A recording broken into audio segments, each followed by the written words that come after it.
Shalom saudara-saudara dikasihi Tuhan, bertemu kembali dalam ibadah sore Covenant City Church. Kami sangat senang sekali dapat menjumpai Anda meskipun kita tidak dapat bertemu secara fisik, tetapi kami percaya ibadah ini adalah ibadah yang Tuhan selenggarakan di tengah-tengah tubuhnya untuk semua orang yang dikasihinya.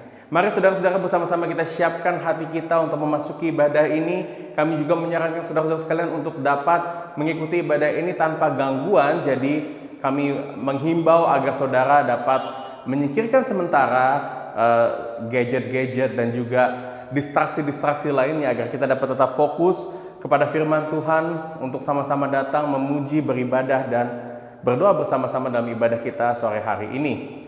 Mari kita masuk ke dalam doa pembukaan sebelum kita membaca panggilan ibadah kita bersama-sama. Kita berdoa. Bapa, kami bersyukur untuk setiap kasih karunia dan kesetiaan yang Kau nyatakan kepada kami Tuhan.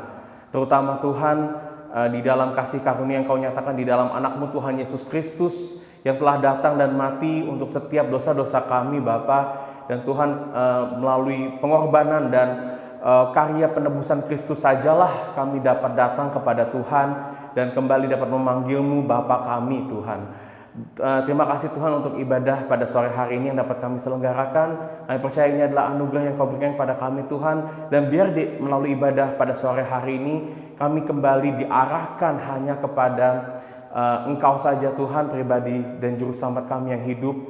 Dan juga Tuhan kami kembali disegarkan dan menerima setiap firman yang akan Kau sampaikan kepada kami. Berbicaralah kepada kami pribadi lepas pribadi Tuhan, dan bentuklah setiap kami Tuhan melalui kebenaran firman Tuhan untuk kami bertumbuh semakin mengasihi dan bertumbuh untuk semakin memuliakan nama Tuhan dalam hidup kami. Terima kasih Bapa, dalam nama Kristus Yesus kami berdoa dan mengucap syukur. Amin. Ayat panggilan ibadah kita diambil dari Yeremia pasal 31 ayat 31 sampai 34. Yeremia 31 ayat 31 sampai 34. Mari kita baca ayat ini bersama-sama. Sesungguhnya akan datang waktunya, demikianlah firman Tuhan, aku akan mengadakan perjanjian baru dengan kaum Israel dan kaum Yehuda. Bukan seperti perjanjian yang telah kuadakan dengan nenek moyang pada waktu aku memegang tangan mereka untuk membawa mereka keluar dari tanah Mesir.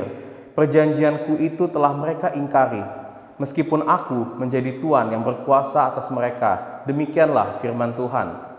Tetapi beginilah perjanjian yang kuadakan dengan kaum Israel sesudah waktu itu. Demikianlah firman Tuhan, aku akan menaruh Tauratku dalam batin mereka dan menuliskannya dalam hati mereka. Maka aku akan menjadi Allah mereka dan mereka akan menjadi umatku. Dan tidak usah lagi orang mengajar sesamanya atau mengajar saudaranya dengan mengatakan, kenallah Tuhan, sebab mereka semua, besar kecil, akan mengenal aku. Demikianlah firman Tuhan, sebab aku akan mengampuni kesalahan mereka dan tidak lagi mengingat dosa mereka.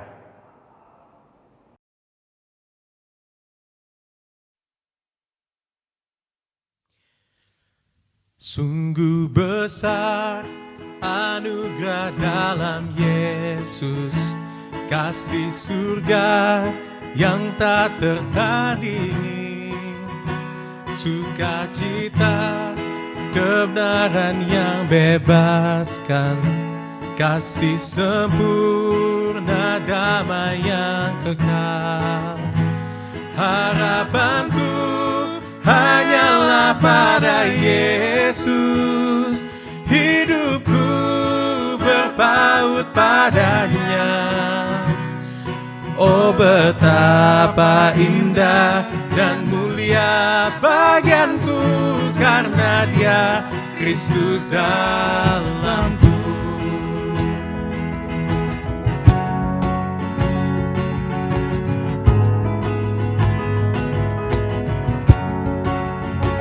Dalam gelap ku tak pernah sendiri, di pihakku Sang Penyelamat serta dalam kekuranganku sukacita, sebab kuasa-Nya sempurna dalamku. Ku tak takut karena Dia gembala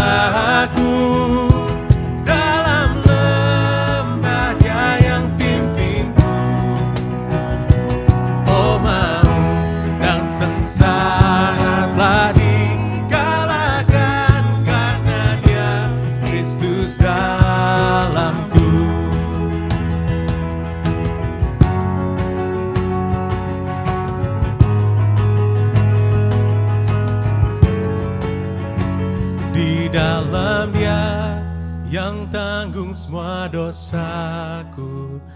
Yesus yang pegang hari esokku. Darahnya yang tercurah ampuniku. Dia bangkit mengalahkan maut. Ku percaya Dia kalahkan dosaku sekarang dan untuk selamanya. Oh betapa heran ku telah dibebaskan karena Dia Kristus dalamku.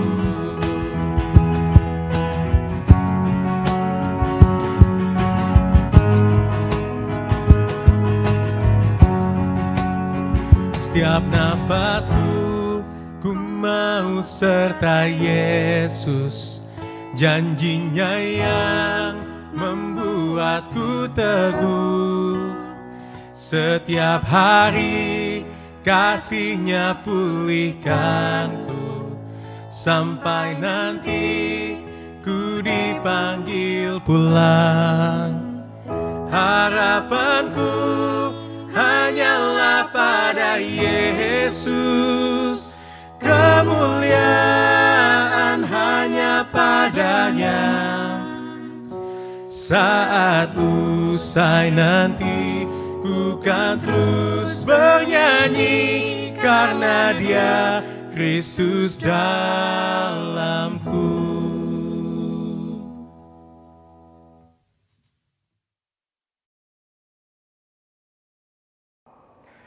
Berkat Tuhan terbesar yang dapat dinikmati oleh setiap orang adalah relasi dengan Tuhan. Dan Tuhan menyatakan relasinya ini kepada kita di dalam perjanjian.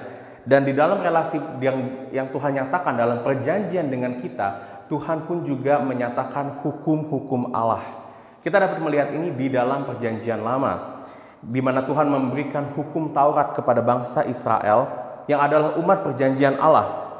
Hukum Taurat ini diberikan setelah Tuhan sendiri menyelamatkan mereka dari perbudakan Mesir dan membawa mereka menyeberangi Laut Merah dan untuk menuju ke tanah perjanjian pada saat itu. Dan hukum ini ditujukan supaya bangsa Israel dapat hidup di dalam relasi dengan Tuhan dan dapat hidup memancarkan kemuliaan Tuhan di tengah-tengah dunia ini. Namun, saudara sekalian, seperti yang kita tahu, bangsa Israel ternyata tidak dapat hidup di dalam hukum Taurat. Mereka tidak taat menjalankan hukum Taurat dan akhirnya bukan berkat Tuhan yang mereka terima, melainkan kutuk dari Tuhan yang mereka terima. Mereka akhirnya tidak lagi dapat diam di tanah perjanjian yang telah Tuhan janjikan. Mereka harus dibuang menjadi tawanan bangsa asing. Dan di dalam situasi inilah saudara-saudara sekalian, ayat panggilan ibadah yang tadi baru saja kita baca bersama itu diberitakan Tuhan melalui Nabi Yeremia, di mana Tuhan menjanjikan perjanjian baru bagi bangsa Israel. Di mana dikatakan di ayat ke-32, perjanjian baru ini adalah perjanjian yang berbeda dari perjanjian yang sebelumnya diterima di dalam Taurat Tuhan. Dan perlu dicatat saudara, perbedaan ini bukanlah perbedaan secara konten, tetapi di sini dikatakan bahwa janji yang Tuhan akan berikan kepada mereka itu akan ditulis di dalam hati mereka. Ini adalah sesuatu yang baru saudara-saudara, karena sebelumnya kita tahu bersama bahwa perjanjian Allah, hukum Taurat dituliskan di atas 2 loh batu oleh tangan Tuhan sendiri dan ditaruh di dalam tabut perjanjian. Namun saat ini perjanjian atau hukum Allah akan dituliskan di dalam hati mereka sendiri. Dan inilah yang dapat membawa mereka betul-betul mengenal Tuhan. Dan inilah saudara janji yang mengarahkan kita sebetulnya kepada Sang Mesias.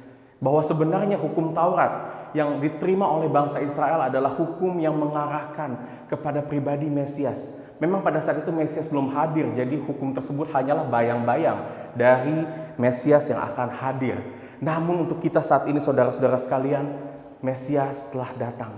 Yesus Kristus, anak Allah yang hidup, telah datang dan mengerjakan karya penebusan untuk menggenapkan setiap hukum Taurat. Sehingga saudara-saudara sekalian, hukum Taurat di dalam hidup kita saat ini adalah hukum yang membawa kita kepada Kristus. Melihat Kristus sebagai satu-satunya keberhargaan dalam hidup kita. Jadi saudara sekalian, hukum Taurat tidak dapat dipisahkan dari Kristus. Namun bila kita memisahkan hukum Taurat dari Kristus, kita bisa melihat hukum Taurat ini sebagai sesuatu yang mendakwa kita, yang menuntut kita. Karena kita akan terus terjebak dalam dosa, karena kita tidak dapat memenuhi hukum Taurat. Atau sebaliknya, kita dapat memakai hukum ini sebagai senjata pembenaran diri kita, yang akhirnya membawa kita lebih arogan lagi, tidak mengandalkan Tuhan, dan juga ini membawa dosa dalam kehidupan kita. Dan saudara, saat ini mari kita datang kembali kepada Tuhan. Saya mengundang kita melihat dari perikop yang tadi kita baru saja baca dan dari ayat pengakuan dosa yang akan kita baca bersama-sama, bahwa Tuhan akan membenarkan kita sendiri. Ia yang datang ke dalam dunia ini membawa pembenaran, bukan karena kita yang benar, tapi Ia yang telah hidup sepenuhnya di bawah hukum Taurat, dan Dia mati sebagai pribadi yang tak bercacat celah, yang telah memuaskan seluruh hukum Taurat, dan kebenaran yang Tuhan Yesus bawa disematkan atau ditempatkan kepada kita. Dan saudara, mari kita kembali datang kepada Tuhan, membawa hidup kita, melihat ketidakmampuan kita untuk hidup benar di hadapan Tuhan. Dan kita memerlukan Injil Tuhan. Kita memerlukan Mesias yang menjadi satu-satunya pembenaran dan satu-satunya pemimpin kita untuk hidup benar di hadapan Tuhan. Mari kita baca ayat pengakuan dosa kita dari Matius pasal 5 ayat 17 sampai 20. Kita baca bersama-sama ayat ini. Lalu setelah itu kita akan masuk ke dalam doa tenang pengakuan dosa kita. Janganlah kamu menyangka bahwa aku datang untuk meniadakan hukum Taurat atau kitab para nabi. Aku datang bukan untuk meniadakannya, melainkan untuk menggenapinya. Karena aku berkata kepadamu, sesungguhnya selama belum lenyap langit dan bumi ini, satu iota atau satu titik pun tidak akan ditiadakan dari hukum Taurat sebelum semuanya terjadi. Karena itu, siapa yang meniadakan salah satu perintah hukum Taurat sekalipun yang paling kecil dan mengajarkannya demikian kepada orang lain, ia akan menduduki tempat yang paling rendah di dalam kerajaan sorga. Tetapi siapa yang melakukan dan mengajarkan segala perintah-perintah hukum Taurat, ia akan menduduki tempat yang tinggi di dalam kerajaan sorga. Maka aku berkata kepadamu, jika hidup keagamaanmu tidak lebih benar daripada hidup keagamaan ahli-ahli Taurat dan orang-orang Farisi, sesungguhnya kamu tidak akan masuk ke dalam kerajaan sorga. Mari bersama-sama kita masuk ke dalam doa tenang untuk pengakuan dosa kita.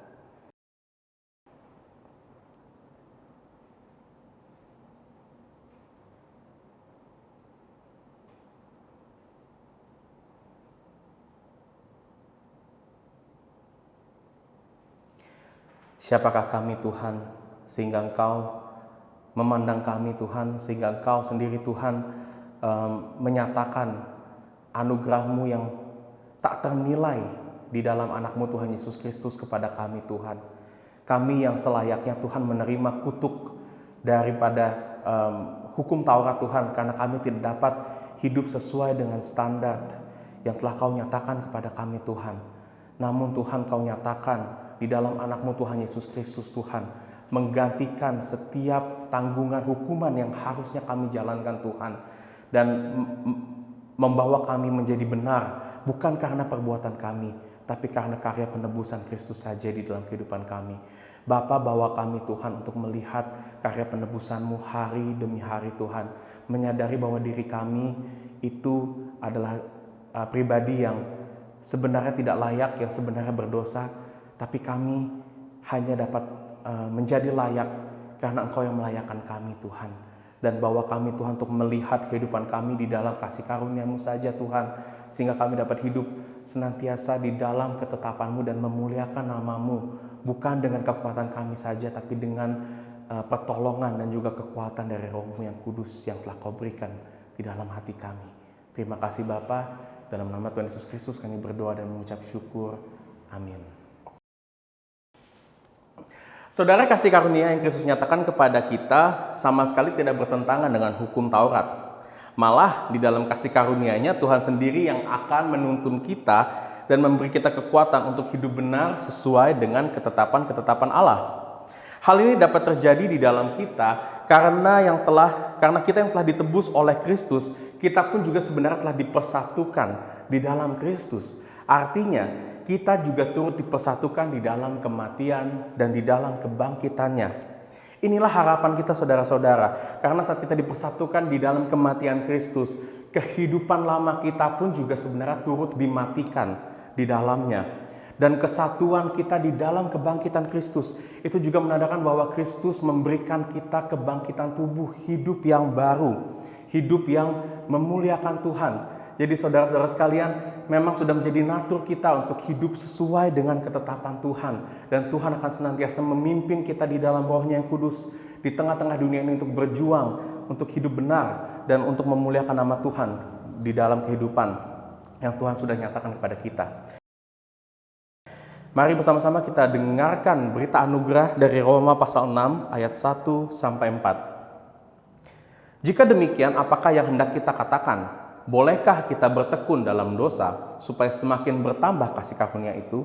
Sekali-kali tidak. Bukankah kita telah mati bagi dosa? Bagaimanakah kita masih dapat hidup di dalamnya? Atau tidak tahukah kamu bahwa kita semua yang telah dibaptis dalam Kristus telah dibaptis dalam kematiannya? Dengan demikian kita telah dikuburkan bersama-sama dengan Dia oleh baptisan dalam kematian, supaya sama seperti Kristus telah dibangkitkan dari antara orang mati oleh kemuliaan Bapa, demikian juga kita akan hidup dalam hidup yang baru.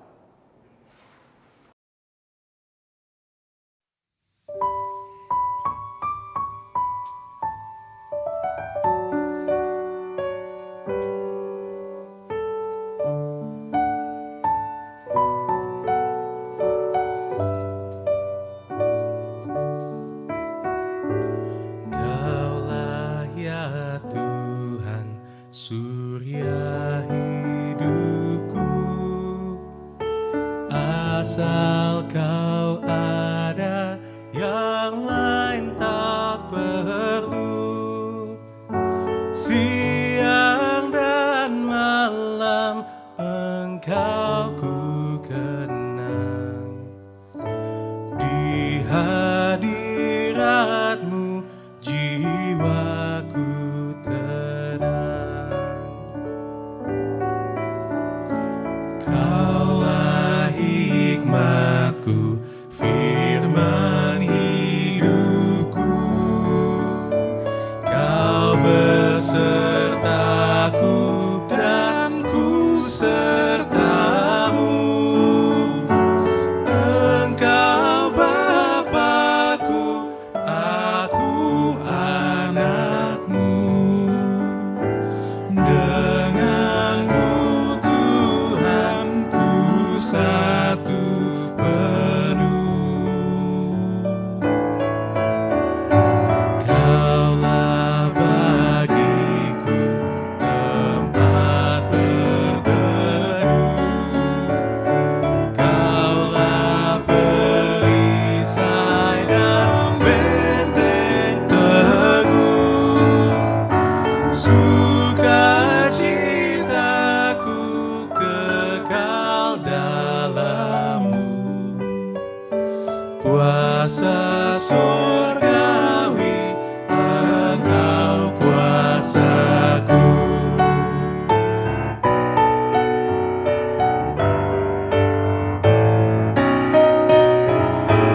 Tak ku hiraukan pujian fana, hanya Engkaulah pusaka baka, Raja di sorga Engkau bagiku, harta abadi bahagia penuh. Raja di sorga Engkau bagiku, harta abadi bahagia penuh.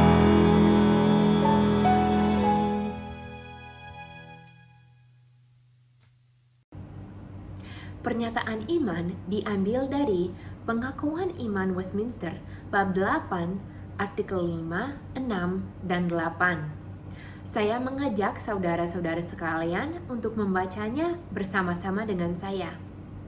Pengakuan Iman Westminster bab 8 artikel 5, 6, dan 8. Artikel 5. Tuhan Yesus oleh ketaatannya yang sempurna dan pengorbanan dirinya yang Dia persembahkan satu kali kepada Allah melalui Roh yang kekal, telah memuaskan keadilan Bapa-Nya secara sempurna dan membeli bukan saja pendamaian tetapi juga warisan kekal di dalam kerajaan sorga bagi semua orang yang telah diberikan Bapa kepadanya. Artikel 6. Walaupun karya penebusan tidak secara aktual dikerjakan oleh Kristus sampai setelah inkarnasinya, akan tetapi nilai-nilai, keefektifan, dan manfaat-manfaat darinya dikomunikasikan kepada kaum pilihan di semua masa secara berurutan dari awal dunia, di dalam dan melalui janji-janji, tipe-tipe, dan persembahan-persembahan korban. Dan di dalam semuanya itu, Dia dinyatakan dan dilambangkan sebagai benih dari perempuan yang akan meremungkan kepada si ular dan anak domba yang disembelih sejak awal dunia, yang kemarin, hari ini, dan selama-lamanya adalah sama. Artikel 8. Kepada semua orang yang baginya Kristus telah membeli penebusan, Dia secara pasti dan efektif menerapkan dan mengomunikasikan penebusan tersebut menjadi pengantara mereka dan menyatakan kepada mereka di dalam dan melalui firman, misteri-misteri keselamatan secara efektif mempengaruhi mereka melalui Roh-Nya untuk percaya dan taat, dan memerintah hati mereka melalui firman dan Roh-Nya, mengalahkan semua musuh-musuh mereka dengan kemahakuasaan dan hikmat-Nya, dengan cara dan jalan yang sedemikian rupa, sehingga paling sesuai dengan pemerintahannya yang ajaib dan tidak terselami.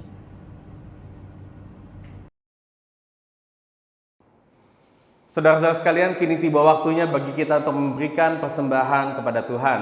Persembahan ini adalah bagian dari ibadah kita dan merupakan tugas kewajiban bagi semua member, terutama member Covenant City Church. Kami juga menghimbau untuk saudara memberikan dengan hati yang bersuka cita, karena persembahan ini juga adalah sebenarnya sukacita kita kepada Tuhan. Ya, dan saudara dapat memberikan persembahan kita di dalam barcode yang ada di dalam layar saudara, dan berikanlah persembahan sesuai dengan musim kehidupan yang Tuhan telah tetapkan dalam kehidupan kita bersama-sama. Dan ya, kita juga menghimbau buat saudara-saudara yang bukan member dari Covenant City Church, juga saudara dapat memberikan persembahan kepada gereja lokal saudara masing-masing. Berikanlah dengan setia dan dengan hati yang sukacita. Mari kita masuk ke dalam doa syafaat kita. Bapa, kami datang kepadamu Tuhan pada hari ini. Kami membawa setiap hati kami, kehidupan kami Tuhan, yang terbeban berat Tuhan, yang saat ini mungkin sedang dilanda berbagai macam masalah kepadamu Tuhan. Kami percaya Tuhan bahwa di dalam-Mu lah kami dapat menemukan ketenangan yang sejati Tuhan. Dapat kami memiliki peristirahatan kami Tuhan, yang kekal, yang sejati, hanya di dalam firman-Mu yang kekal, firman-Mu yang hidup. Dan Bapa, kami mau datang kembali ke hadirat-Mu saat ini Tuhan, membawa seluruh doa-doa kami kepadamu Tuhan. Bapa, kami pertama-tama mau berdoa buat setiap kami yang saat ini sedang mengalami berbagai macam pergumulan Tuhan. Baik pergumulan karena pandemi COVID-19, pergumulan dalam pekerjaan kami Tuhan. Untuk beberapa kami yang juga mengalami pergumulan dalam relasi kami, dalam keluarga kami. Tuhan, kami berdoa, Tuhan, biar Kau tetap menyatakan kemuliaan-Mu di tengah pergumulan kami, Tuhan. Dan Kau menyatakan setiap kehendak-Mu kepada kami di dalam firman Tuhan. Bapa, beri kami kekuatan agar kami dapat terus berjalan setia Tuhan di tengah-tengah pergumulan kehidupan kami Tuhan, dan tidak berkompromi Tuhan dengan dosa-dosa yang ingin menjatuhkan kami Tuhan. Dan Bapa, biar Kau juga memakai gereja-Mu Tuhan, memakai komunitas ini untuk membawa kami untuk mengingat akan Engkau, mengingat senantiasa akan kasih setia Tuhan yang lebih daripada hidup kami ini Bapa. Kasih setia Tuhan yang selalu baru setiap pagi yang Kau nyatakan kepada kami Tuhan. Dan biar itu menjadi kekuatan, menjadi penghiburan, menjadi dorongan kami untuk hidup benar di hadapan Tuhan. Dan berdoa juga Tuhan bagi rencana pembukaan gereja kami Tuhan. Kami sangat menantikan Tuhan hari kami dapat berkumpul kembali, dan Tuhan sampai hari itu terjadi Tuhan, kami terus berdoa biar Tuhan yang memimpin setiap proses rencana dan juga proses pelaksanaan untuk pembukaan gereja kami yang baru. Berdoa bagi tempat yang sudah tersedia Tuhan bagi ibadah kami nanti, biar tempat ini dapat menampung setiap kami Tuhan untuk beribadah dengan hati yang tetap teguh, hati yang takut dan gentar akan Engkau Tuhan, dan juga dapat memenuhi setiap protokol kesehatan yang kami perlukan untuk kami dapat beribadah juga dengan aman. Juga Bapak berdoa untuk setiap orang pribadi-pribadi yang terlibat dalam pelaksanaan pembukaan ibadah ini Tuhan, baik dari para elders kami, setiap staff, setiap saudara-saudara kami yang terlibat secara aktif. Biar Kau yang memberikan hikmat kepada kami untuk kami dapat berjalan Tuhan di dalam ketetapan Tuhan, dan berjalan untuk membuka gereja kami ini Tuhan sesuai dengan apa yang Kau ingini saja Bapa. Terima kasih Tuhan untuk kesempatan kami berdoa padamu, dan kami akan menutup doa kami Tuhan di dalam doa yang telah Kau ajarkan kepada murid-murid-Mu dalam doa Bapa kami. Bapa kami yang di surga, dikuduskanlah nama-Mu, datanglah kerajaan-Mu, jadilah kehendak-Mu di bumi seperti di surga. Berikanlah kami pada hari ini makanan kami yang secukupnya, dan ampunilah kami akan kesalahan kami, seperti kami juga mengampuni orang yang bersalah kepada kami. Dan janganlah membawa kami ke dalam pencobaan, tetapi lepaskanlah kami daripada yang jahat, karena Engkaulah yang mempunyai kerajaan dan kuasa dan kemuliaan sampai selama-lamanya. Amin. Saudara, hari ini ada beberapa pengumuman yang akan kami sampaikan. Yang pertama, kami mengundang saudara-saudara sekalian, terutama saudara-saudara yang baru bergabung di dalam Covenant City Church dan juga ibadah sore kami, untuk dapat mengisi Connect Card. Connect Card dapat saudara akses dari link yang tertera di layar ini. Ya, dengan mengisi Connect Card ini, kami berharap saudara dapat terhubung dengan kami, dan kami dapat mengenal saudara lebih dalam lagi, dan juga dapat mengadministrasi setiap keinginan yang saudara ingin tahu, seperti informasi tentang gereja kami, tentang komunitas yang ada di dalam gereja kami lebih lagi. Dan saudara dapat mengisi Connect Card ini di website yang telah tersedia dan dapat diakses dari link yang ada di layar ini. Lalu yang kedua, kami juga mengundang saudara-saudara sekalian untuk bergabung dalam community group. Ada 2 community group bahasa Indonesia yang saat ini ada di dalam gereja Covenant City Church, yaitu yang pertama community group yang ada di daerah sentral, yang kalau kita ketemu biasanya itu ada di Lote Kuningan, dan satu lagi ada di daerah Sunter kalau kita bertemu seperti biasanya.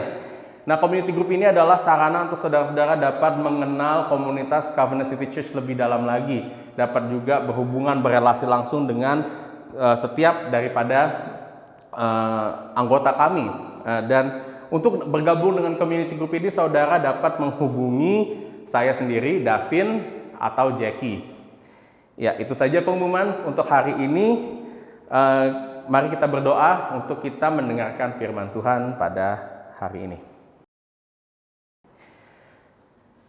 Bapa, persiapkanlah hati kami sekali lagi Tuhan, bukalah telinga kami dan mata kami untuk mendengarkan sabda-Mu yang begitu agung Tuhan, dan biar Tuhan firman yang hari ini disampaikan oleh Saudara Samuel itu menjadi firman yang betul-betul dapat berbicara dan mengubahkan setiap hati kami Tuhan, agar kami mengetahui lebih lagi Tuhan setiap ajaran-ajaran yang sehat, ajaran-ajaran yang benar yang membawa kami kepada Kristus, dan hidup benar Tuhan sesuai dengan ajaran-ajaran tersebut, bukan sebagai alat untuk kami membela diri kami, tapi sebagai bentuk di mana kami hidup dan mengingat kasih karunia yang telah Kau nyatakan kepada kami. Terima kasih Tuhan, dalam nama Kristus kami berdoa dan mengucap syukur. Amin. Khotbah hari ini diambil dari kitab Kolose pasal 2 ayat 8-19. Inilah firman Tuhan. Hati-hatilah, supaya jangan ada yang menawan kamu dengan filsafatnya yang kosong dan palsu, menurut ajaran turun-temurun dan roh-roh dunia, tetapi tidak menurut Kristus. Sebab dalam Dialah berdiam secara jasmania seluruh kepenuhan kealahan, dan kamu telah dipenuhi di dalam Dia. Dialah kepala semua pemerintah dan penguasa. Dalam Dia kamu telah disunat, bukan dengan sunat yang dilakukan oleh manusia, tetapi dengan sunat Kristus, yang terdiri dari penanggalan akan tubuh yang berdosa. Karena dengan Dia kamu dikuburkan dalam baptisan, dan di dalam Dia kamu turut dibangkitkan juga oleh kepercayaanmu kepada kerja kuasa Allah, yang telah membangkitkan Dia dari orang mati. Kamu juga meskipun dahulu mati oleh pelanggaranmu, dan oleh karena tidak disunat secara lahiriah, telah dihidupkan Allah bersama-sama dengan Dia. Sesudah Ia mengampuni segala pelanggaran kita dengan menghapuskan surat hutang yang oleh ketentuan-ketentuan hukum mendakwa dan mengancam kita. Dan itu ditiadakannya dengan memakukannya pada kayu salib. Ia telah melucuti pemerintah-pemerintah dan penguasa-penguasa dan menjadikan mereka tontonan umum dalam kemenangannya atas mereka. Karena itu janganlah kamu biarkan orang menghukum kamu mengenai makanan dan minuman, atau mengenai hari raya, bulan baru, ataupun hari Sabat. Semuanya ini hanyalah bayangan dari apa yang harus datang, sedang wujudnya ialah Kristus. Janganlah kamu biarkan kemenanganmu digagalkan oleh orang yang pura-pura merendahkan diri dan beribadah kepada malaikat, serta berkanjang pada penglihatan-penglihatan dan tanpa alasan membesar-besarkan diri oleh pikirannya yang duniawi, sedang ia tidak berpegang teguh kepada kepala, dari mana seluruh tubuh yang ditunjang dan diikat menjadi satu oleh urat-urat dan sendi-sendi, menerima pertumbuhan ilahinya. Demikianlah firman Tuhan. Mari kita berdoa untuk pemberitaan firman Tuhan. Ya Tuhan, begitu besar hikmat-Mu Tuhan, sebagai Allah yang menciptakan segalanya. Dan Engkau Tuhan telah memberikan kepada kami pewahyuan sifat-Mu untuk menjaga kami Tuhan dan memandu hidup kami. Biarlah Tuhan, berilah kami telinga yang mau mendengar, lembutkanlah hati kami Tuhan, biar kita bisa menerima pimpinan-Mu dalam hidup kami, agar kami bisa terus hidup sesuai dengan kehendak-Mu dan memuliakan-Mu dalam segala pekerjaan kami. Berkatilah hamba-Mu Tuhan hari ini, kirimlah Roh-Mu untuk menjaga hamba-Mu agar tidak berbelok ke kanan atau ke kiri Tuhan, tapi tetap di jalan firman yang Engkau telah berikan kepada kami. Dalam nama Tuhan Yesus kami berdoa. Amin. Kalau saudara sudah cukup lama dikelilingi orang-orang Kristen, atau mungkin pernah beribadah atau berinteraksi dengan bermacam-macam tradisi dan teologi Kristen, salah satu hal yang saudara pasti temukan adalah bahwa tidak semua orang percaya setuju tentang bagaimana sebenarnya praktek kepercayaan Kristen yang benar dan sesuai firman Tuhan itu seperti apa. Dan ketidaksetujuan ini tidak jarang memicu perdebatan, konflik, dan bahkan perpecahan dalam gereja. Karena sebenarnya dalam satu sisi ini tuh wajar kan. Dasar dari kepercayaan kita seharusnya adalah Alkitab. Terjemahan satu buku yang ditulis ribuan tahun sebelum kita hidup dan di konteks budaya yang asing bagi kita. Dan menggunakan bahasa kuno yang sebenarnya sudah punah. Nggak ada saudara sekarang orang-orang yang pakai bahasa Alkitab. Jadinya wajar kalau ada perbedaan opini di antara manusia terbatas yang berusaha mempelajarinya. Dan konfliknya pun lumayan wajar. Karena bila kita serius percaya bahwa benar Tuhan sendiri yang berfirman dalam Alkitab, dan kita percaya bahwa hanya kalau percaya dan hidup dalam Kristus ada keselamatan bagi manusia, tidak aneh kalau kita dengan semangat berusaha sebisa mungkin memastikan agar kita memberitakan firman Tuhan dengan benar dan hidup kita memuliakan Tuhan dengan semaksimal mungkin. Namun, Felix tujuan ini kita bisa malah hilang semangat mengerti Alkitab, merasa bahwa mengerti Alkitab adalah satu hal yang terlalu jauh bagi kita dan menyerah mengertinya. Dan salah satu sentimen yang saya paling sering dengar tentang hal ini adalah teologi kan akhirnya semua tafsir, nggak ada yang bisa mungkin tahu yang mana yang benar-benar benar. Artinya tidak terlalu harus memusingkan apa detail-detail teologinya, dan yang penting apa akhirnya? Hidup yang baik, jangan menyakiti siapa-siapa, nanti juga masuk surga kalau seperti itu. Tapi saudara, Alkitab bukanlah hanya satu kode etika atau panduan hidup yang benar agar kita bisa masuk surga. Karena bagi orang Kristen, Alkitab adalah satu-satunya sumber di mana kita bisa tahu seperti apakah sifat Allah yang kita sembah dan siapakah kita di matanya. Dan jelas ini sangat penting karena informasi ini akan mendikte bagaimana kita pantasnya berelasi dengan Tuhan. Dan bahayanya tidak dengan serius menelusuri Alkitab sampai kita sadar adalah akhirnya kita bergantung tentang asumsi kita mengenai seharusnya Allah bagaimana. Dan damai dan sukacita yang tersedia buat mengikut Kristus bisa saja kita tidak menikmati, kita kelewatan. Misalnya kalau kita mengandalkan asumsi sendiri, kita bisa tanpa sadar menganggap Allah seperti bos yang sifatnya galak dan dia menganggap kita sebagai aset yang selalu dievaluasi. Dan hasilnya adalah kita tidak akan nyaman dan selalu tertekan berelasi dengan Allah karena cara berelasi baik dengannya adalah berusaha untuk membuktikan diri sebagai aset yang berharga dengan performa rohani. Lalu kalau tidak pakai Alkitab, bagaimana kita bisa yakin ini salah? Untungnya saudara, Tuhan tidak meninggalkan kita untuk berspekulasi dan berasumsi tentang bagaimana seharusnya kita berinteraksi dengannya. Karena ada bimbingan dari Alkitab sendiri yang menjaga kita untuk dari melenceng terlalu jauh dalam penafsiran kita tentang Dia. Dan hari ini kita akan melanjutkan seri kita di surat Paulus di Jemaat Kolose, dan firman yang kita akan renungkan hari ini akan membahas hal persis ini. Bagaimana kita bisa membedakan pengajaran yang palsu dan berbahaya bagi orang percaya dengan pengajaran yang seharusnya yang memimpin relasi kita pada Allah sampai menghidupkan. Jadi kita hanya ada 2 poin hari ini. Yang pertama, pengajaran palsu akan membuat kita terpenjara, dan yang kedua, pengajaran asli harus memegang kuat kepada Kristus. Saya ulang. Poin pertama, pengajaran palsu akan membuat kita merasa terpenjara. Yang kedua, pengajaran asli harus memegang kuat kepada Kristus. Kalau saudara ada Alkitab yang saudara bisa akses, saya undang untuk membuka ke Kolose 2, kita akan mempelajari ayat 8 sampai 19. Dan saya himbau untuk mengikuti dengan saya dalam firman hari ini karena saya akan mengamati teksnya. Kita akan mempelajari teksnya dengan lumayan dekat. Oke? Jadi poin pertama, pengajaran palsu akan membuat kita terpenjara. Jadi surat Paulus ke jemaat Kolose ini ditujukan kepada satu jemaat yang sebenarnya sedang mengalami satu kendala. Dalam satu sisi mereka sedang mengalami pertumbuhan rohani, tapi dalam sisi lain juga di sekitar mereka ada pengajaran-pengajaran yang kedengarannya bagus dan kelihatannya rohani, tapi tidak sesuai dengan kebenaran Injil yang ada di firman Tuhan.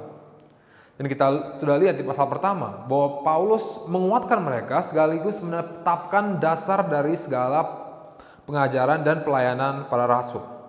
Pribadi Yesus Kristus, Sang Pencipta sendiri dalam bentuk jasmani, Juru Selamat dan Raja di atas segala ciptaan yang ada lebih utama dari segala sesuatu. Dan pesan Paulus bagi jemaat yang baru saja dia berikan di ayat 6. Tetaplah hidup, atau lebih tepatnya dalam bahasa Yunaninya, berjalanlah di dalam Kristus yang kita sudah terima sebagai Tuhan. Lantas di ayat 8 ini Paulus berlanjut mengajari kita bagaimana caranya untuk berjalan dalam Kristus ini. Kita lihat bahwa langkah pertama yang dianjurkan Paulus adalah agar kita berhati-hati kepada pengajaran dan filsafat kosong dan palsu di antara mereka. Kenapa kita harus berhati-hati? Karena kalau kita baca pengajaran ini bisa menawan jemaat. Bahwa umat Kristen bisa diculik dan dipenjara oleh pengajaran palsu ini. Pengajaran palsu ini bisa merusak pengalaman kita sebagai orang selamat karena sukacita dan kebebasan yang seharusnya kita bisa nikmati dalam Kristus bisa dirampok oleh pengajaran palsu seperti ini. Lebih lagi, pengajaran-pengajaran ini dikatakan kosong karena sebenarnya pengajaran ini tidak menurut Kristus, tetapi adalah pengajaran menurut temurun-temurun, pengajaran turun-temurun, menurut budaya dan spekulasi manusiawi. Dan lebih mengerikannya lagi, dari roh-roh dunia. Bukan Roh Kudus Tuhan, tapi roh-roh jahat yang pekerjaannya adalah menggoda dan menyesatkan manusia. Jadi begitu penting saudara, bagi pengikut Kristus untuk bisa sadar kalau pengajaran-pengajaran seperti ini sudah mulai masuk dalam pengajaran gereja. Dan bagi pengikut Kristus dari setiap budaya dan setiap zaman pasti dikelilingi oleh pengajaran-pengajaran kosong dan palsu yang bisa memengaruhi kerohanian gereja. Dan walaupun dalam detailnya pengajaran-pengajaran yang mengancam jemaat di Kolose itu beda, pengajaran-pengajaran yang sama, yang mirip lah, yang di Kolose 2000 tahun masih berusaha memengaruhi gereja di Jakarta juga tahun 2021. Jadi pengajaran macam apakah ini? Paulus memberi kita ciri-cirinya di ayat 16 sampai 19 dan ada 2. Yang pertama, pengajaran palsu akan menambah-nambahkan peraturan. Kita pelajari di ayat 16 bahwa pengajaran palsu yang Paulus sedang bahas ini berusaha untuk menghukum para pengikut Kristus menurut hukum-hukum perjanjian lama. Dan Paulus secara spesifik menggarisbawahi bahwa oknum ini memasalahkan dan dengan ketat ingin menaati perintah-perintah tentang makanan dan minuman yang dianggap haram, hari raya dan hari-hari suci. Semua ini menyinggung hukum-hukum yang berhubungan dengan kesucian dan adat beribadah tabernakel atau bait Allah di perjanjian lama. Dan Paulus tidak mengatakan bahwa hukum-hukum tersebut tidak sah, tapi poin dia adalah hukum-hukum tersebut tujuannya dari pertama adalah untuk menunjuk kepada Kristus yang ada, dan mereka adalah bayangan dari apa yang harus datang. Dan Kristuslah yang aslinya, wujudnya, dan Kristus sudah datang dan memenuhi tuntutan-tuntutan hukum itu. Jadi sebagai jemaat perjanjian baru, kita tidak lagi harus memenuhinya. Nah, saya sadar ini mungkin menimbulkan banyak pertanyaan dan kami dengan senang hati bersedia menjelaskan ini lebih detail, tapi penjelasannya yang lengkap bisa jadi khotbah, bahkan seri khotbah sendiri. Jadi kalau saudara benar-benar penasaran, boleh diisi connect card-nya agar kami bisa memberi saudara jelasan yang memuaskan. Tapi pada dasarnya, mengharuskan masih mengikuti hukum-hukum yang Kristus sudah penuhi adalah bahwa kita menambah-nambahkan peraturan yang sebenarnya Tuhan tidak haruskan. Dan pengajaran yang membuat peraturan-peraturan ekstra ini seakan diwajibkan Tuhan akan mengikat hati nurani jemaat dengan beban yang ekstra yang membuat kita tertekan dan merasa bersalah dan berdosa tentang hal-hal yang tidak seharusnya. Dan kalau saudara sudah cukup menjadi orang Kristen lama, dan macam-macam contohnya saudara. Waktu kecil, saya ingat di sekolah Kristen saya menyita kartu Pokemon saya, bahkan dibakar. Soalnya katanya monster, gereja setan. Harry Potter juga dibilang ada sihirnya, gereja setan juga. Teletubbies juga dibilang mengerikan, ada simbol-simbol di kepala, gereja setan juga. Semua aja gereja setan. Dan bagi seseorang, apalagi kalau anak kecil, melihat orang di sekitarnya untuk menikmati hal-hal yang tidak jelas-jelas salah dengan menikmatinya dengan bebas, dengan asik, tetapi otoritas rohani mereka melarang secara dogmatis memakai nama Tuhan, bisa skeptis saudara, dan trauma dengan tokoh dan bahkan konsep agama secara keseluruhan. Dan ini pun bisa merusak perspektif mereka tentang Tuhan.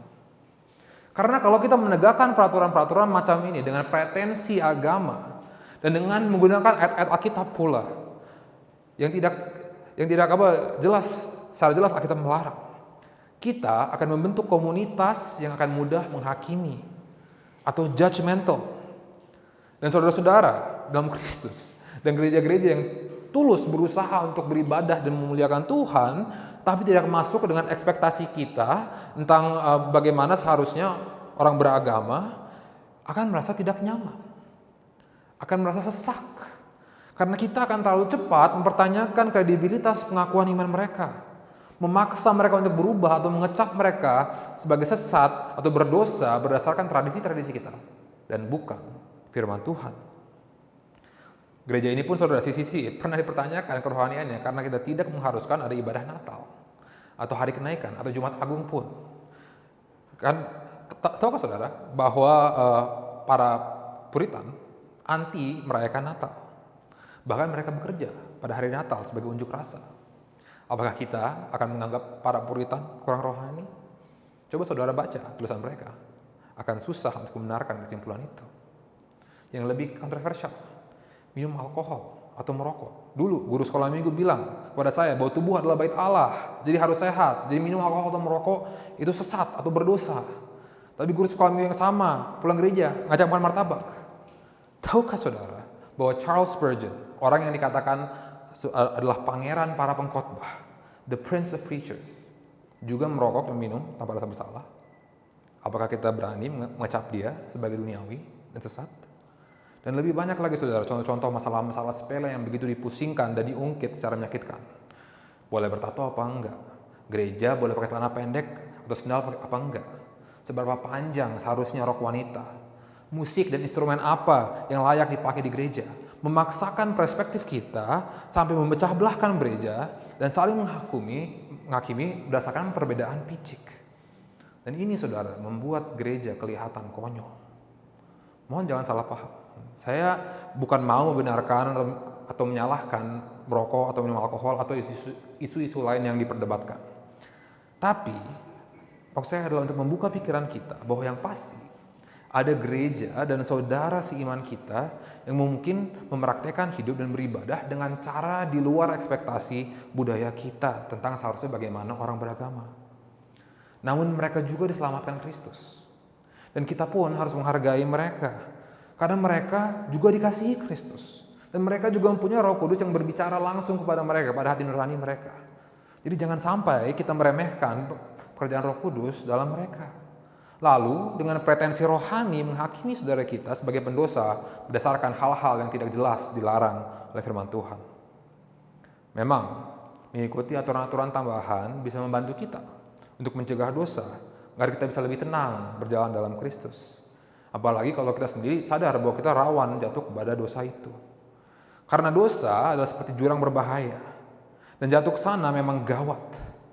Dan peraturan-peraturan tambahan bisa menjadi seperti pagar pembatas bagi orang yang takut ketinggian. Saat berjalan di samping jurang untuk bisa berjalan lebih tenang. Contoh saudara, teman saya di seminari, ada yang sadar bahwa ia terjerat oleh pornografi.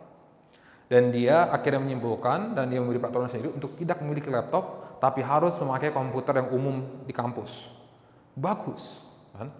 Tapi apakah artinya berdosa kalau apa saudara memiliki laptop? Apakah ini solusi untuk semua orang yang bergumul dengan hal yang sama? Tentu saja tidak.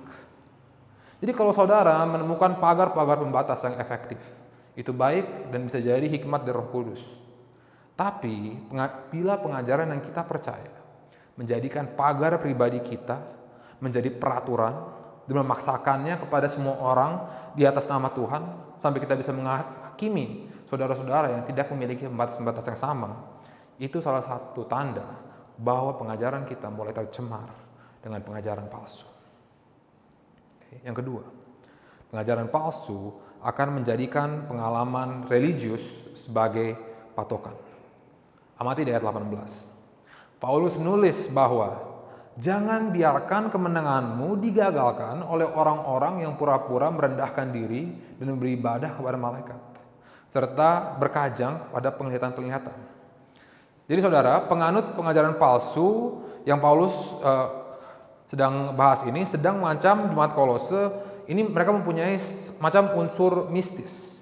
Dan konsepnya sedikit mirip seperti orang-orang Indonesia yang masih pergi ke atas gunung untuk bertapa biar dapat ilmu. Cuman bernuansa Kristen. Karena terjemahannya pura-pura merendahkan diri, ini tidak sesuai dengan bahasa Yunani-nya. Karena lebih tepatnya ini adalah orang-orang yang senang menyangkal diri. Puasa berhari-hari, hidup sangat sederhana, menjauh dari kepuasan duniawi apapun, dan tujuan mereka bukan karena mereka rendah hati atau mau melayani, sebaliknya. Tujuan mereka melakukan ini adalah agar mereka bisa beribadah kepada malaikat dan mendapatkan penglihatan-penglihatan. Jadi, pada dasarnya mereka melakukan ibadah-ibadah menyangkal diri yang ekstrim-ekstrim untuk mendapatkan satu pengalaman rohani. Pengalaman supernatural yang membuat mereka merasa naik level dalam kerohanian mereka. Dan pengajaran yang bercondong kepada kepalsuan ini juga ada di Jakarta. Di mana-mana, saudara, banyak malah. Saya sendiri dulunya sempat terlibat dalam satu gereja, dalam komunitas yang mengajarkan ini. Mementingkan dan mengejar dan bahkan berusaha memicu pengalaman religius yang lebih intens. Dijamah Roh Kudus. Di mana saya didorong untuk lebih ekspresif dalam beribadah, melakukan hal-hal seperti berpuasa berhari-hari, doa berjam-jam, agar saya mempunyai pengalaman religius ini. Seakan ibadah saya belum sungguh-sungguh kalau belum disamber Roh Kudus, sampai minimal lompat-lompat atau nangis-nangis. Janjikan pula kalau iman saya cukup berapi-api, saya bisa memohon dengan cukup percaya, dan akhirnya hal-hal ajaib bisa terjadi. Dan Tuhan bisa memberikan saya penglihatan, nubuat, bahkan berbicara langsung kepada saya. Bahkan mengajarkan saya kalau saya tidak pernah mengalami karunia Roh Kudus seperti bahasa roh. Artinya Roh Kudus belum memenuhi saya. Pengajaran seperti ini berbahaya bagi jemaat karena apa yang dicari di ibadah kita, patokan pertumbuhan rohani kita bukanlah kedekatan kita sama Tuhan, bukanlah bertumbuh mengerti sifat dan kehendak Allah, bukanlah kemajuan kita dalam menjadi lebih seperti Kristus, tapi seberapa sering dan seberapa luar biasa kita bisa mendapatkan pengalaman-pengalaman ini. Makanya di ayat 18 jelaskan bahwa hasil dari pengajaran seperti ini pun menghasilkan jemaat yang membesar-besarkan diri tanpa alasan. Karena pemikiran mereka kan duniawi. Maksudnya tidak surgawi. Walaupun mereka mencari pengalaman rohani dan manfaat beragama, mata mereka akan selalu melihat kepada diri sendiri. Mendapat keyakinan akan status mereka di depan Tuhan dari pengalaman atau karunia yang mereka terima. Bukan kerjaan Kristus untuk mereka. Dan akhirnya jadi sombong, apa dalam bahasa Indonesianya, besar kepala. Dan membanggakan diri sudah bisa naik level di mata Tuhan bila mereka pernah mendapatkan pengalaman seperti ini. Dan dalam sisi lain, saudara, orang yang tidak pernah mengalami ini, walaupun berusaha sekuat apapun, akan merasa minder dan mungkin juga putus asa. Tertipu sampai percaya bahwa iman mereka belum cukup dewasa karena belum ada pengalaman seperti ini. Merasa dikucilkan oleh Roh Kudus, jauh dari Tuhan, karena belum pernah diberi karunia yang bikin mereka level up. Tidak bisa beristirahat dalam kasih Roh Kudus, tapi mandang diri sendiri sebagai anak Tuhan yang inferior. Lantas seperti dikatakan di ayat 18, kemenangan mereka digagalkan. Maksud saya, bukan mengatakan bahwa Tuhan tidak bekerja secara supernatural atau pengalaman-pengalaman religius saudara itu tidak berarti. Tapi mencari dan mengejar pengalaman-pengalaman ini membuat ibadah kita salah fokus, saudara. Yang seharusnya kita fokus kepada Tuhan dan apa yang sudah Ia melakukan buat kita malah fokus diri sendiri.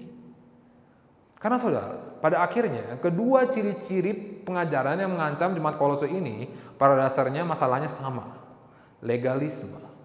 Kepercayaan bahwa perbuatan kita, tingkah laku kita, pengalaman kita adalah apa yang akan mendekatkan kita kepada Tuhan dan memujuknya untuk mengasihi dan memberkati kita. Makanya bila kita percaya ini, kita akan merasa ditawan atau terpenjara dalam kerohanian kita. Sebab kalau kita jujur kepada diri sendiri, kita selalu gagal menaati perintah Tuhan.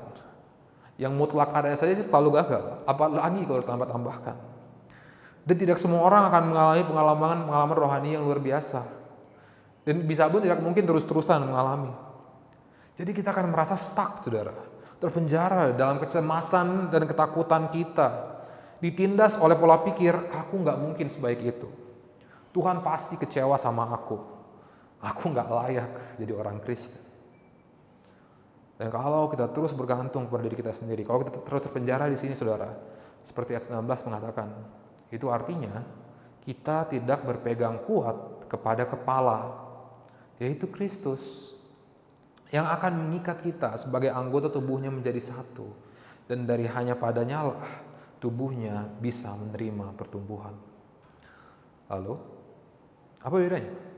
Kalau pengajaran kita berpegang kepada Kristus. Inilah yang dibahas oleh Paulus di ayat 9-15. Poin kedua kita. Pengajaran yang asli harus memegang kuat kepada Kristus. Perhatikan kembali di ayat 9. Paulus menekankan kepada kita kenapa pengajaran yang benar ini harus menurut Kristus. Ia tulis, sebab dalam Dialah berdiam secara jasmaniah seluruh kepenuhan Tuhan. Di dalam tubuh Yesus ada totalitas, esensi, kuasa, dan sifat Allah dalam Tuhan Yesus. Tidak ada kekurangan dalam ketuhanan Yesus. Dialah Tuhan yang Maha Esa yang jadi bentuk manusia. Jadi Yesus bukanlah jalan alternatif ke Tuhan, dialah satu-satunya jalan. Tidak ada figur, roh, dewa, nabi, pendeta manapun yang setara dan bisa menyainginya atau menggantikannya. Dan di ayat 10b tertulis bahwa dia adalah kepala semua pemerintah dan penguasa. Semua kekuasaan di bumi atau di surga, jasmani atau rohani tunduk kepada Tuhan Yesus. Tidak ada yang kurang dari Tuhan Yesus, tidak ada yang bisa menyayanginya, tidak ada alternatif selain Dia. Jadi pengajaran yang menurut Dia hanyalah yang benar. Dan ayat 10a saudara, amati. Berita baiknya adalah kita telah dipenuhi oleh Tuhan ini, oleh Kristus. Dan saya tekankan kata telah di sini. Ini artinya ini sudah terjadi di masa lalu, sudah selesai. Dipenuhi Kristus bukan seharusnya satu hal yang kita kejar, tapi yang kita hidupi dan nikmati. Maksud saya begini, bahwa kehidupan orang Kristen yang memegang kuat kepada Kristus kepala kita, dihidupi bukan dari kekosongan, bukan dari kekurangan atau kebutuhan, tetapi dari kepenuhan. Karena di dalam Kristus kita sudah dipenuhi. Jadi bagaimana caranya? Kita hidup dari kepenuhan Kristus, luapan kepenuhan Kristus. Ini sudah diajarkan Paulus sebelumnya sebenarnya di ayat 7. Di mana kita berkata bahwa kita harus berakar dalam Dia dan dibangun di atas Dia. Kristus menjadi fondasi hidup kita, tanah di mana kita tertanam, dan di ayat 11-15 Paulus beri kita 3 kebenaran tentang Kristus, tentang apa yang Kristus sudah lakukan untuk kita, untuk menjadi fondasi dan tanah kepercayaan kita. Tiga kebenaran yang kita harus pegang erat agar kita tidak dipengaruhi pengajaran-pengajaran palsu sampai kita bisa terpisah dari kepala kita. Yang pertama, bahwa dalam Kristus kita sudah disayang. Ayat 11 mengatakan bahwa dalam Kristus kita sudah disunat. Tapi bukan dengan sunat yang dilakukan manusia, tetapi sunat Kristus. Kedengarannya mungkin sedikit ganjil, tapi saya coba jelaskan. Jadi di perjanjian lama itu, sunat adalah tanda umat pilihan Allah dan orang-orang yang akan mewarisi janji Allah. Dan dulu ini adalah bangsa Israel. Dan di Keluaran 19 dikatakan bahwa bangsa Israel adalah harta kesayangan Allah, saudara. Dan kerajaan imam, bangsa kudus. Jadi kalau Paulus katakan kita pun disunat, itu berarti kita lah sekarang yang menjadi harta kesayangan Allah. Milik Tuhan yang sudah khusus dan berharga baginya. Dan sunatan ini bukan dilakukan dengan sunat manusia kepada satu bagian tubuh, tapi melalui sunat Kristus, yaitu penanggalan seluruh tubuh berdosa. Ini yang apa Paulus jelaskan di ayat 12. Waktu Kristus mati di kayu salib dan Dia dikubur, Tuhan Yesus menanggung semua dosa kita dalam tubuhnya. Dan kematian yang seharusnya ditanggung kita telah ditanggung oleh Tuhan kita sebagai wakil. Jadi waktu Kristus mati sebagai wakil kita, hidup lama kita pun, tabiat lama kita pun ikut mati dengan Kristus. Tapi Kristus juga sudah bangkit dan bebas dari kuasa dosa melalui kuasa Allah. Dan karena wakil kita bangkit dari antara orang mati, kita yang percaya kepadanya pun ikut bangkit dan sudah bebas dari keterikatan kita dengan dosa. Inilah arti baptisan kita, saudara. Nasib kita sudah dipersatukan dengan Kristus dan kita sudah benar-benar bebas dari dosa kita, sudah diterima oleh Tuhan sebagai umatnya. Jadi inilah saudara fondasi pertama hidup dalam Kristus. Bahwa adalah di mata Tuhan status kita sudah mutlak. Kita bukan lagi musuh Tuhan, bukan lagi ciptaan yang gagal dan rusak, tapi ciptaan baru, harta kesayangannya yang sudah dan akan terus dikasihi Tuhan. Karena dasar kasih Allah kepada kita bukan apapun yang kita lakukan, apapun di dalam kita. Tapi apa yang Yesus sudah lakukan untuk kita. Oke, jadi yang kedua, fondasi kedua, bahwa dalam Kristus kita sudah diampuni. Lihat ayat 13, Paulus mengatakan bahwa dulu itu kita mati dalam pelanggaran kita, tidak ada harapan dalam dosa kita. Tapi sekarang kita sudah dihidupkan Allah bersama-sama dengan Kristus. Sesudah Ia mengampuni segala pelanggaran kita. Dan bagaimana Ia telah mengampuni pelanggaran kita? Di ayat 14. Dengan memakukan surat hutang yang mendakwa kita sebagai pendosa dan mengancam kita dengan kematian. Dan Kristus memakukan surat hutang dosa ini dengan dirinya sendiri di kayu salib agar kita tidak harus menanggungnya lagi. Jadi fondasi kedua, hidup dalam Kristus adalah bahwa Tuhan sudah mengampuni kita. Jadi kita tidak lagi hidup dimotivasi oleh rasa takut akan hukuman, rasa bersalah kepada Tuhan. Semua dosa kita, semua kebersalahan kita sudah ditanggung Kristus. Jadi motivasi kita beribadah jangan sampai Tuhan marah ya. Jangan sampai kena azab, jangan sampai masuk neraka. Tapi harusnya puji Tuhan, aku sudah diampuni. Tuhan sudah menerima aku. Oke, dan fondasi ketiga, bahwa di dalam Kristus kita sudah dijaga. Amati ayat 15. Ia telah melucuti pemerintah-pemerintah dan penguasa-penguasa dan menjadikan mereka tontonan umum dalam kemenangannya atas mereka. Pemerintah dan penguasa di sini maksudnya adalah kuasa-kuasa gelapan, setan dan antek-anteknya. Dan Kristus sudah mempermalukan mereka secara umum. Ia sudah menang. Jadi apa yang Paulus lakukan adalah ia menghimbau kita untuk jangan takut lagi. Tidak ada kuasa apapun yang bisa mengancam kita. Hidup kita dalam Kristus artinya kita hidup dalam kemenangan. Menang atas dosa, menang atas kematian, menang atas kuasa setan. Seperti yang ditulis oleh Paulus di Roma 8 ayat 38-39. Sebab aku yakin bahwa baik maut maupun hidup, baik malaikat-malaikat maupun pemerintah-pemerintah, baik yang ada sekarang maupun yang akan datang, atau kuasa-kuasa baik yang di atas maupun di bawah, ataupun suatu makhluk lain, tidak akan dapat memisahkan kita dari kasih Allah yang ada di dalam Kristus Yesus, Tuhan kita.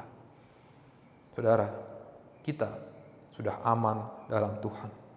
Dan Tuhan sudah dan pasti akan menjaga kita. Fondasi ketiga dari hidup dalam Kristus.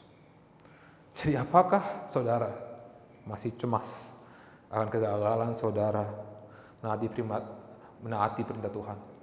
Kecewa akan diri sendiri, selalu gagal untuk menaati Tuhan, selalu jatuh ke dalam dosa. Apakah saudara minder atau putus asa? Mungkin. Karena saudara tidak pernah mengalami pengalaman-pengalaman yang hebat dan ajaib dan luar biasa itu. Bersukacitalah saudara. Karena walaupun itu benar, Kristus tetap sudah mati untuk saudara. Dan Kristus juga tetap sudah menang. Dia sudah bangkit dari antara orang mati. Jadi kuasa-kuasa apapun yang saudara takuti, kekurangan-kekurangan apapun yang saudara lihat, Tuhan sudah menanggung itu. Dan kalau saudara mengaku dengan mulutmu bahwa Yesus adalah Tuhan, dan percaya dalam hatimu bahwa Allah telah membangkitkan dari orang mati, itu berarti saudara sudah disayang Tuhan, sudah diampuni Tuhan, sudah dijaga Tuhan, sudah diselamatkan oleh Tuhan. Ini jangan percaya pengajaran-pengajaran yang membuatmu merasa mengikuti peraturan atau mendapatkan pengalaman religius itu berarti Tuhan lebih mengasihi atau berkenan kepadamu. Tapi berpegang kuatlah kepada Kristus. Karena damai, sukacita, kemenangan, dan kebebasan itu bisa saudara nikmati sekarang juga. Kalau saudara percaya, berakar dalam Dia, dan membangun hidupmu di atas fondasi Kristus. Amin. Mari kita berdoa. Ya Tuhan, terima kasih Tuhan untuk anak-Mu yang Kau telah kirim untuk kami. Menanggung semua dosa kami Tuhan. Melayakkan kami untuk datang ke hadirat-Mu. Ya Tuhan, maafkan kami Tuhan bila kami sering ingin menyombongkan diri, mencari-cari dan menambah-nambahkan tradisi-tradisi kami ke dalam firman-Mu. Biarlah Tuhan pilihlah kami kerendahan hati, agar kami bisa berpegang kuat kepada anak-Mu dan bukan tingkah laku kami, bukan pemikiran kami dan bukan spekulasi kami, tapi kepada apa yang telah dilakukan oleh Tuhan Yesus. Biarlah Tuhan, Injil ini tidak hilang dari kami dan Roh Kudus terus mengingatkan kami sehari-hari kami, agar kami bisa hidup selalu kagum dan melekat kepadamu. Dalam nama Tuhan Yesus kami berdoa. Amin. Teman-teman, di dalam firman yang kita tadi dengar, mungkin banyak kejanggalan yang kita rasakan. Kejanggalan-kejanggalan yang disebabkan karena memang Paulus di dalam firman ini sifatnya mempertanyakan hal-hal yang pada saat itu secara kultural dianggap sebagai sebuah praktek Alkitabiah, ternyata hanya tradisi. Dan bila kita tidak mengikuti peraturan-peraturan tersebut, itu bukan berarti kita berdosa. Banyak praktek-praktek kultural seperti ini yang mungkin telah masuk ke dalam gereja-gereja kita saat ini, mungkin juga sisi-sisi. Nah, marilah kita semua dengan satu hati mempelajari dan mengamati manakah hal-hal atau praktek-praktek yang memang Alkitabiah dan mana yang sifatnya tradisi. Kenapa? Supaya kita semua bisa lebih dewasa di dalam Yesus. Terimalah pemberkatan kita hari ini dari Tuhan. Tuhan memberkati engkau dan melindungi engkau. Tuhan menyinari engkau dengan wajah-Nya dan memberi engkau kasih karunia. Tuhan menghadapkan wajah-Nya kepadamu dan memberi engkau damai sejahtera. Amin.